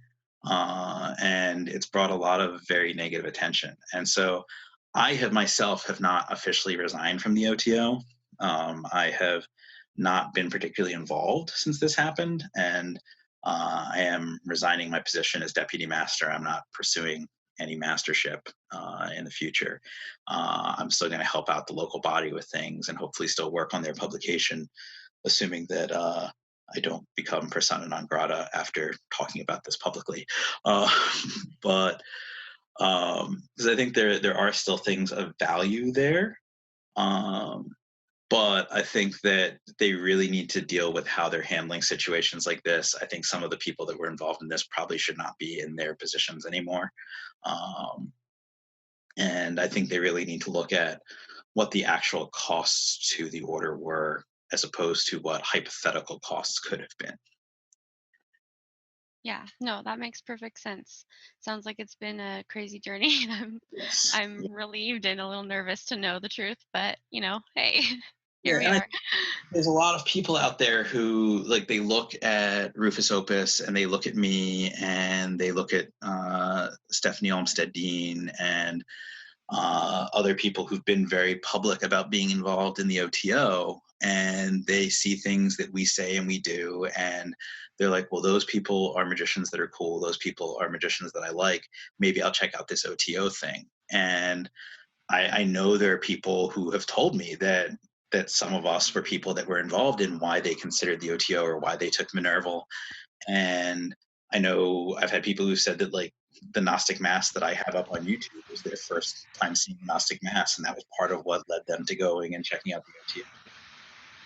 And I feel like it creates sort of a weird thing where now you have a large chunk of us running into things with the OTO. Like, Rufus has been removed from the OTO.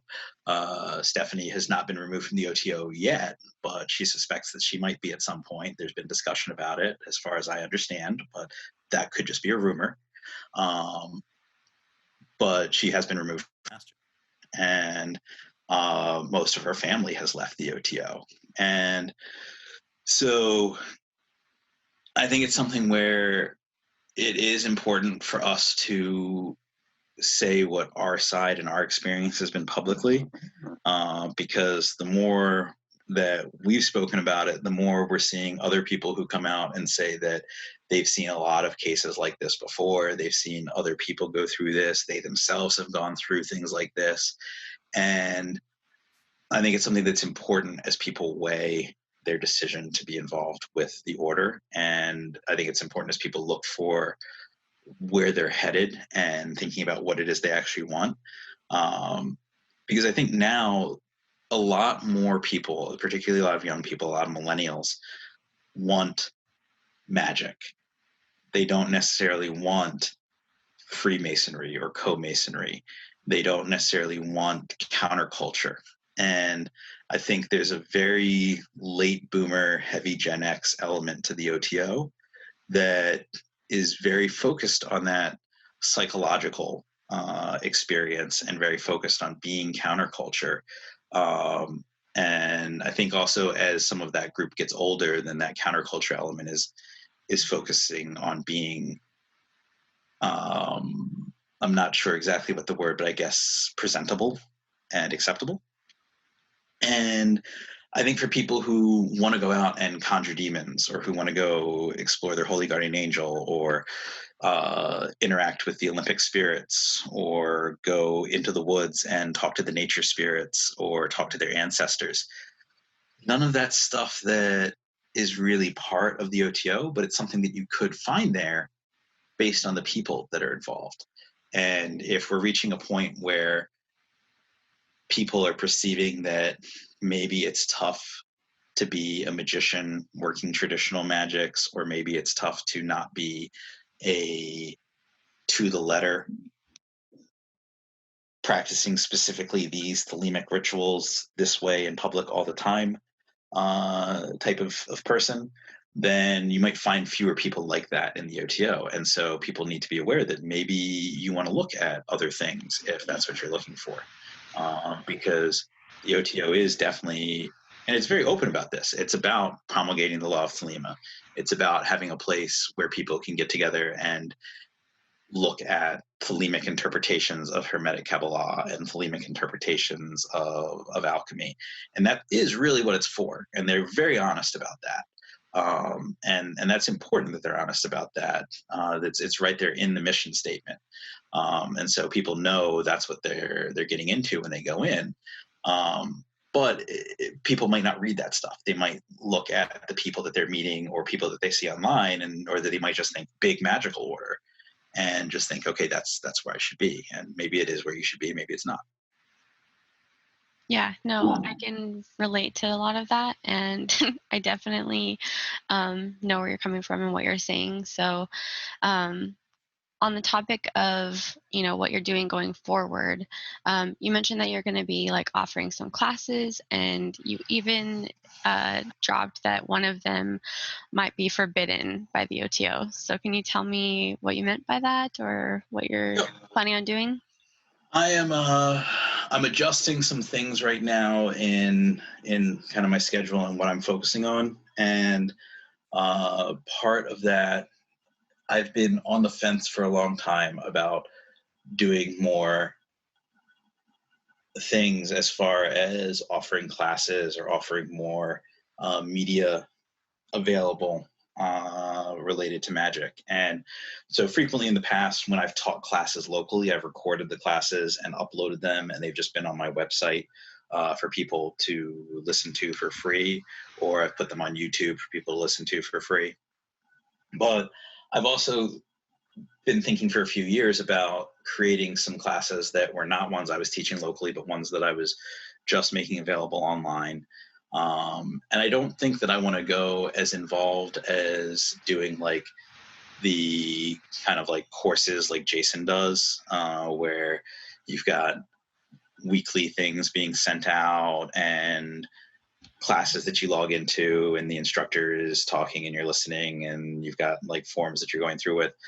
I kind of like the idea of having stuff that people can just sort of one-off download, listen to. Maybe there'd be reading material that goes with it, and having things along those lines, and maybe do some larger ones where it's still a work at your own pace type of model, where you can download everything at once, and there might be multiple class sessions that are there, and you've just got them all, and you listen to them or watch them when it's convenient for you, and it's not necessarily you're pacing yourself along with the rest of a group in a course. Maybe someday I'll want to do that kind of course thing with groups and where there's timing involved in it, but I'm not quite at that point where I want to jump in with that yet. So I have a series outlined on simple conjuration. And so basically I saw a few people asking if they have lifestyles that are more on the go or on the road, how can they engage in spirit conjuration and spirit work if they don't have like a set temple space, or they don't have space for all this huge equipment, or if that's just stuff that they can't do right now. And I think there's a lot of people who try to make it sound like that's the only way to do spirit conjuration, is if you can go get a lion skin belt, and if you can go find a 19th century prostitute and get her smock and wear that and go and dig up the skull of an ancient pharaoh or whatever it says in whatever text that somebody's looking at, and that's the only way that you can legitimately conjure spirits. And that's just not true. And that's never been true historically. And when you look at the way the grimoires are set up, they're all intermixing things and borrowing things from each other. And a lot of historical workbooks of magic have multiple different methods for conjuration and multiple different methods for working with spirits. And some of them are much simpler and some of them are much more involved. And so what I want to do is do a series of classes that goes into some of these simpler methods and then some ways that you can augment some of these simpler methods to do other things. And look at kind of like what the history is of them, what it is, where it is they're coming from to show that they are legitimate, and then go through how they work and how to do them and keep them relatively short. And so I've identified, I think, 3 or 4 different methods that I want to talk about, and each one will have 2 or 3 different short classes to go with it. And so I've got those mostly outlined, and I'm close to starting to record those. I have a larger one that I've outlined on familiar spirits that will go through lots of different methods of working with familiar spirits and lots of different methods for obtaining familiar spirits and looking at some of the folklore and the history, but also the practical elements of it. And that'll be one of the bigger multi-part courses I want to do. I've got some ideas for ones looking at fairy work, not necessarily from like the sort of neo-pagan perspective, but more looking at medieval and Renaissance English magic and early modern English magic, and looking at how fairies played into that, because fairies were fairly common in English grimoire magic and what we would call like early ceremonial magic. And basically about the point where you get to the Mercurii, or sort of like the magical society folks before the Golden Dawn, fairies kind of drift out of what people look at. But prior to that, fairies are pretty important in the work of cunning folk, but also in some of the foundational texts that lead to some of the other more popular grimoires. So I think it would be interesting to do a couple classes related to that, because it's something I've also written about in Living Spirits and in my blog. And I think it's something that we should explore more, because it's kind of a piece of magic that we're missing somewhat. Now, as far as the forbidden classes, those were back in 2012. There was some talk at the local body about a class on cursing. And so I proposed to teach a class where I would go through the history of, not necessarily the history of curses, but look at curses in history and look at some historical examples of curse work in different cultures and different things that we have historical remnants of. And then talk about in my own personal life, because I've been doing magic since I was a little kid, and little kids sometimes have fiery, angry personalities. And so it was an interesting part of growing up, sort of learning to navigate that. And then talking about the practical elements of curse work, and then having a corollary class that would go on the defense and look at historical means of warding off evil, warding off curses, talking about my own personal experience and talking about the practical elements of that. And then also along the lines of those, talking about some of the ethical considerations, but also sort of the personal impact considerations, and how you should look at whether or not to make those choices and when to make those choices, and what should go into looking at that, and whether or not it's something that you necessarily even really want to do when you really get into it. At the time, it was just sort of, oh my God, they want to do a class on cursing. This is not the OTO. Aleister Crowley's system of magic doesn't include curses. Aleister Crowley didn't curse people and didn't believe in cursing. And it was interesting, because like the person who was like championing that position against the class is considered to be the lead Crowley biographer by the OTO. And in his own book on Crowley, I was able to find examples that talked about like connecting curses with things with Crowley, and so it was kind of like, well, I mean, that's not exactly what the actual history is, but we weren't advocating that this is something that people should be doing as part of like their OTO work, because a lot of the magic classes at the OTO are not anything to do with the OTO system of magic. Um, and there was actually a lot of debate locally about whether or not these classes should happen because there was a lot of interest. People thought it sounded like a really interesting idea. People thought it was something that would bring in attention from the local community, that people would want to come see it. A lot of the people that were in favor of it understood that there was going to be this element of kind of looking at how you make those decisions and whether or not this is something that you should be doing or whether or not something that you want to be doing. And I think that was missed by some of the people that were against it. But eventually, it got taken up to uh, Hymenaeus Beta, the outer head of the order, and he was like, under no circumstances is this class to happen. Like, this is absolutely forbidden. This is not something that's acceptable for the OTO. And me, as it was 2012, so I was just turning 30, and it's like, whoa, whoa, how did this get elevated to the outer head of the order? Like, why did someone need to go take this to that level? Like, why was this not just handled locally? Like, and why is this like the only time the outer head of the order has heard of me is that like I am this horrible monster that wants to teach classes on cursing and like help people think that the OTO is trying to destroy everyone. And they were like, oh my gosh, this person that wants to teach this class is an officer of a local body? That's completely horrible because that makes it seem even more official and even more like something that the OTO is endorsing. And it was like, oh my gosh, guys, come on. How many classes are taught by lodge officers that have nothing to do with the OTO? And so it was pretty funny. But like I think it would be an interesting course topic. It's something I've always wanted to revisit at some point and had thought about doing outside of the OTO. In fact, I think I had had friends who've suggested before that I just teach it outside of the OTO.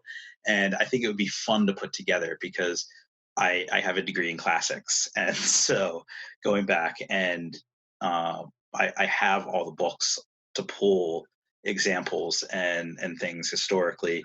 I have friends who've taken courses on Greek sorcery in college who came and asked me about the stuff that they were learning in the class and eventually gave me their textbooks on it.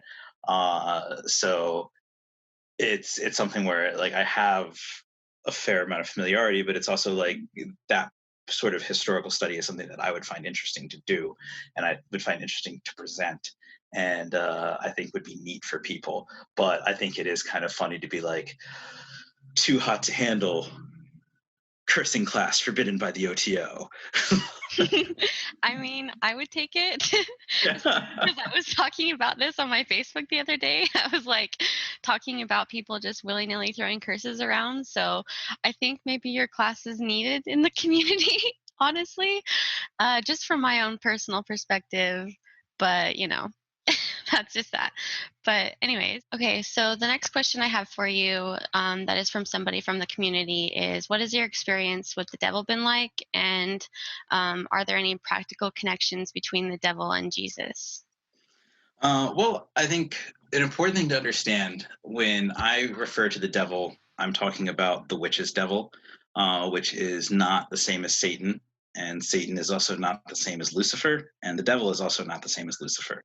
There are some people who work with them all as the same thing. Jason Miller and his Sorcery of the Devil, which is excellent, and I definitely recommend that people check out Jason's Sorcery of the Devil class. He does approach them all as the same. But for me, they are very distinct in my experience and my understanding of them. They're also historically very distinct. And the devil is essentially a folklore being. The devil is kind of the power of the wild spaces of the world and the natural spaces of the world. The devil is an intermediary. The devil is a king over other spirits in nature.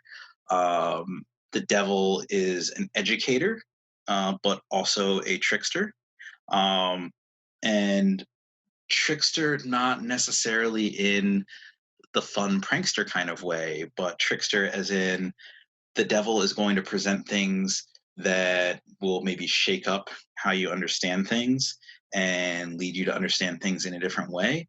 And the devil may also, depending on what his agenda is, set things up to his own advantage when given the opportunity to. So is someone where you have to be careful. I think in my own experience of the witch's devil, um, the the witch's devil is also a power, that it's not just a personal entity, but it is a natural power of magic and motion and vitality that moves throughout the world and enlivens the world. And that's what gives it its authority and dominion over wild spaces and over the spirits of those wild spaces. And that when we look at history and we say, like, okay, certain gods can be related to the witch's devil, that it's not necessarily that those gods are the witch's devil so much as that those gods partake of the power of the witch's devil, and that there's this sort of unifying power, unifying force that manifests itself in the interaction and juxtaposition and motion between certain divine spaces and certain natural and wild spaces. And it's a power that has to do with flux and in-betweenness, which is also central to witchcraft itself. Now, as far as my experience with the witch's devil, it's something I've never really talked about a lot publicly. When I was growing up, I used to have these dreams where the devil would come to me and would make me run through like these mazes or these spaces, and like I'd go through like towns or go through warehouses or factories, and I'd be trying to escape him, but he'd sort of always be there, and he would tell me that ultimately I was going to come to him and I was going to serve him and work with him, and I needed to just surrender and accept it. And I was like, no, you're the devil, like what the hell, that is not happening. And I would try to get away, and this was just this recurring thing through growing up, and I never understood it, and I just thought it was like the sort of dream people had. And then I got to college and it was like, everyone's like, no, that's really weird. But one night I had a dream where he came to me and he was like, I'm not going to chase you. I'm tired of this game. You should have just succumbed to me by now. And he's like, I'm just going to end this. And he takes the form of this large stone gargoyle and begins pushing on my chest to crush me. And I woke up and I felt like I was being strangled. And I started struggling and realized I was being strangled more as I struggled. And then, like, I looked and saw that my bed sheets had been wound up like a rope, and it was wrapped around my neck and then wrapped around my hands, so that the more I pulled and struggled, the more I strangled myself with my own bed sheets. And it was really, really unnerving and really terrifying. And I wasn't in a space where I was able to understand the nature of the witch's devil or understand the role of the devil in magic. Like, my only concept of the devil was the sort of modern Christian conception of the devil as Satan, and they're all one thing. And which of course is not even the historical Christian conception of it.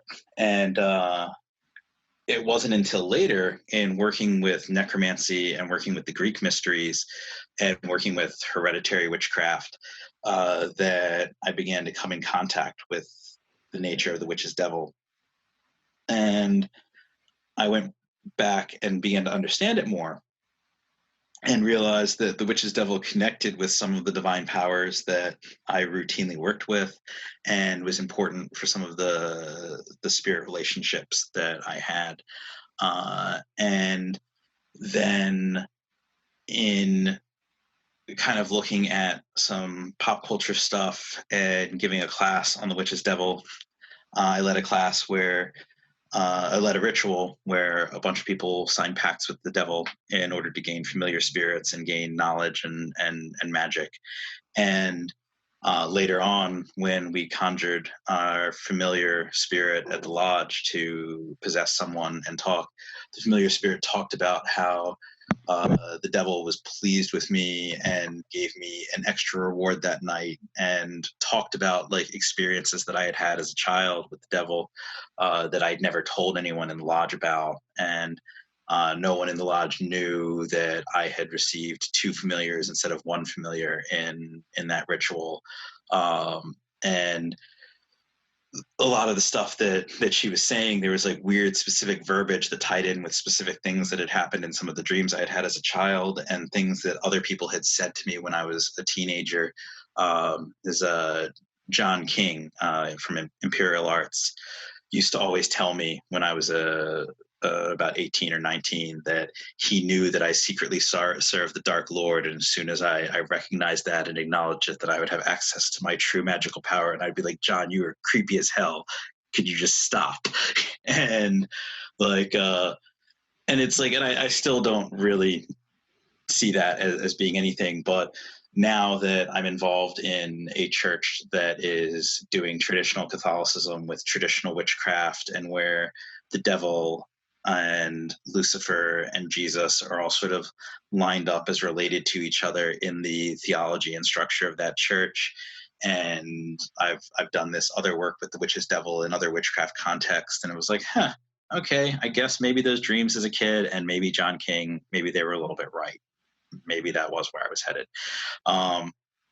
But it's interesting because it's one of those things that's like very much a background part of practice. Like, I'm not usually out doing sabbats in the woods and conjuring the devil and having naked maidens fly in the air to have sex with the devil, although that would be freaking awesome.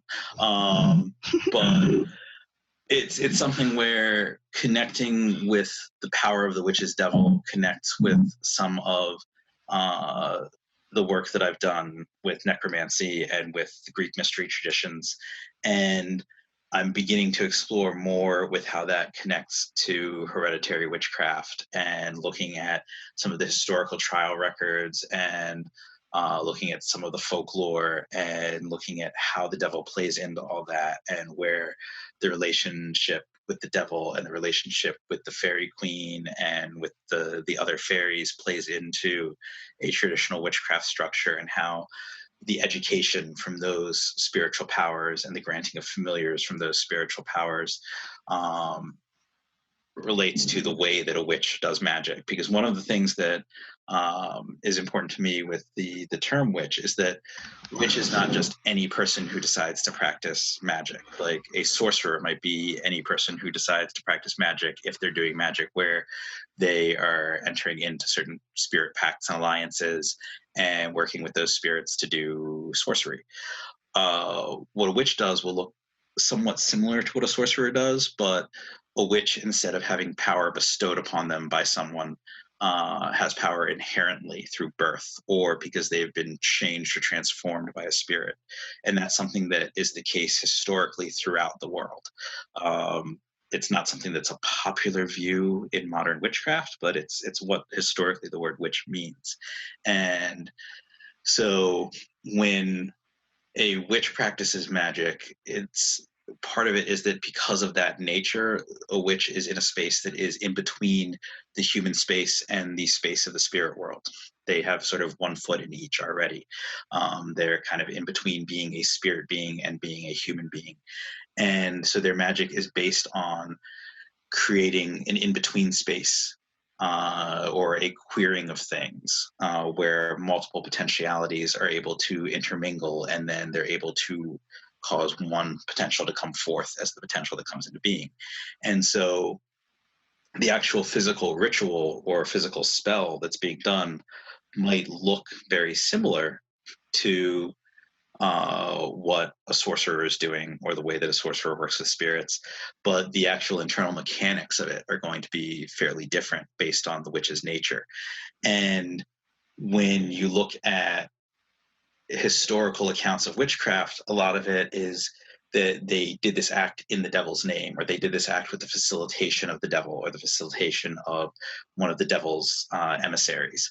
And so, what I've been trying to explore lately is how this queering space interacts with the nature of the devil as the force of flux and motion, and how becoming that queered space that pulls in different things and intermingles them and causes something to rise forth can be augmented and empowered by channeling the force of the witch's devil and channeling the nature and power of the witch's devil when engaging in that sort of space of sort of quantum being. And so that's kind of where I am right now as far as the devil thing goes. I maybe want to try some more traditional things with like calling on the devil to have party night and seeing what a good time with the Dark Lord feels like, and what sort of magical powers or knowledge you get from that. But I have not laid myself down in that way yet. I mean, that's really interesting that you said a lot of that, because I have had similar experiences in my life. People used to joke that the devil lived in my house when I was a kid, and I sort of ran with it because I was like, yeah, the devil lived in my house. But I didn't really understand what they were talking about at the time. So that's interesting. Can you kind of elaborate further on like what hereditary witchcraft like is, or like how is it like different? Like how can you tell if that person has access to that, essentially? Well, I think it's the how can you tell is always the interesting question, because it's not like we have like a blood test or something where you can run and be like, oh, this person's a witch. Because whenever people talk about hereditary witchcraft, the common neo-pagan response is like, okay, well, show me on the genome what makes them a witch. And it's like, no one's saying that it's a genetic thing. No one's saying that it operates that way. It operates on a spiritual hereditary basis. And my understanding of it has come to be that the nature of witch blood, which is kind of the common term for what someone has when they're born with witch power, is that in certain systems of sorcery, spirits that are associated with the lineage of sorcerers are etched into the bones of the sorcerer.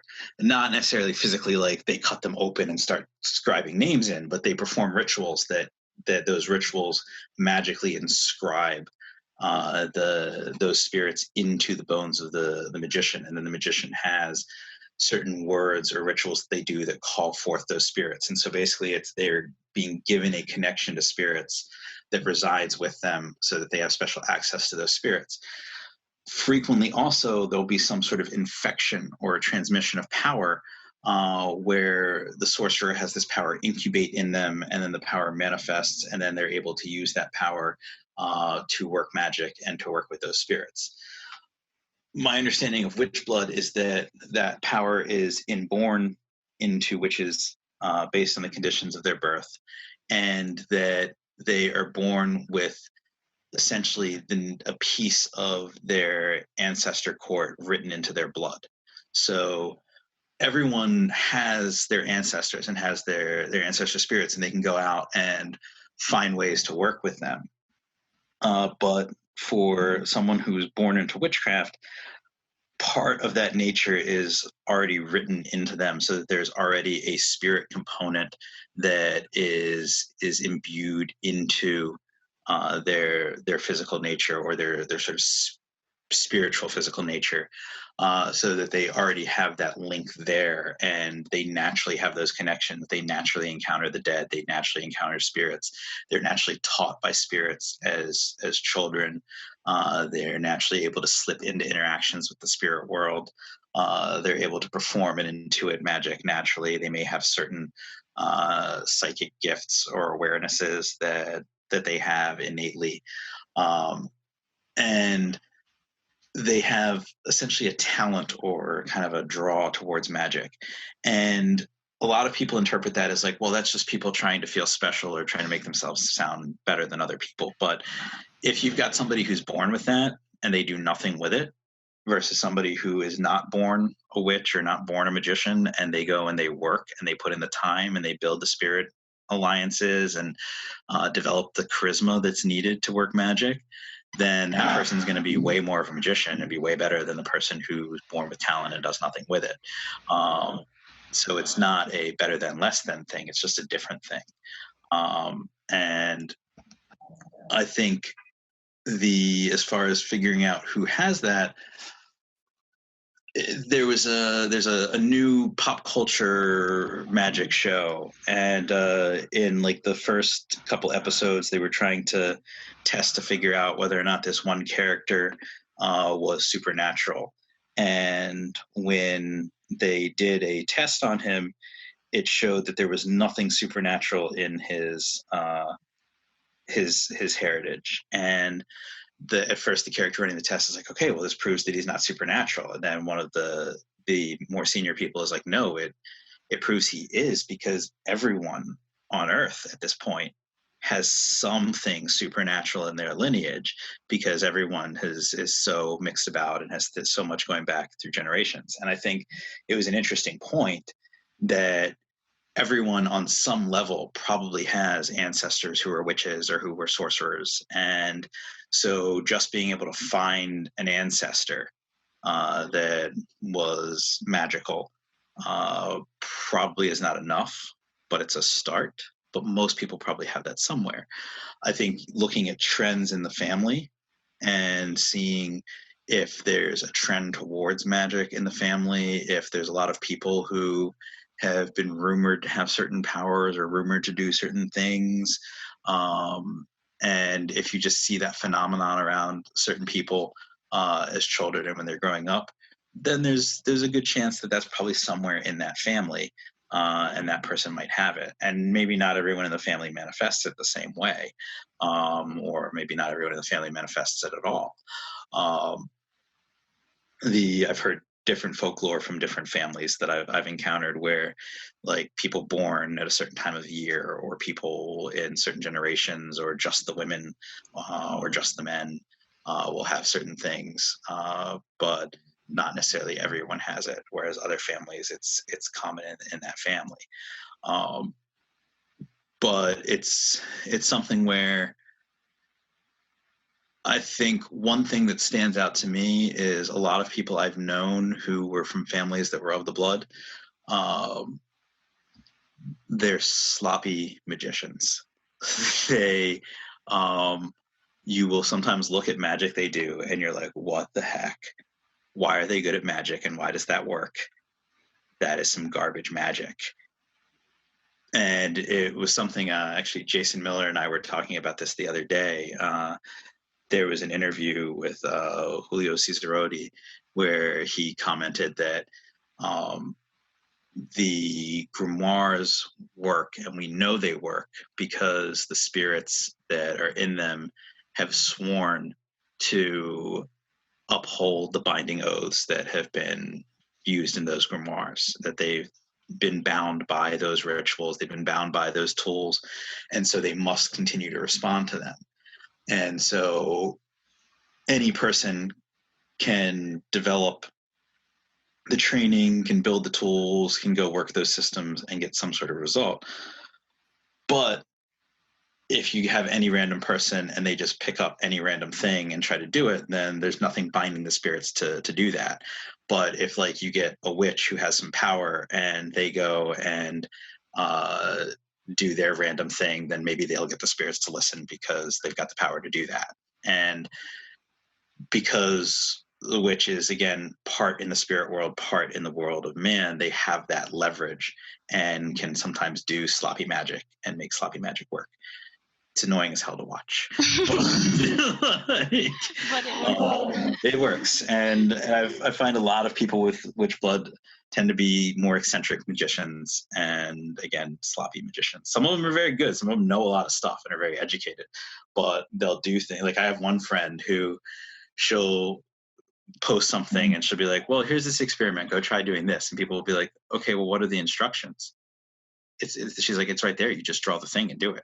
And they're like, but do you say these words? Do you call these spirits? Like, what happens? She's like, you just do it. just do it. Why can you not just do it? And like one day, she sent me a spell to treat a sting from an insect, and it was just a series of symbols.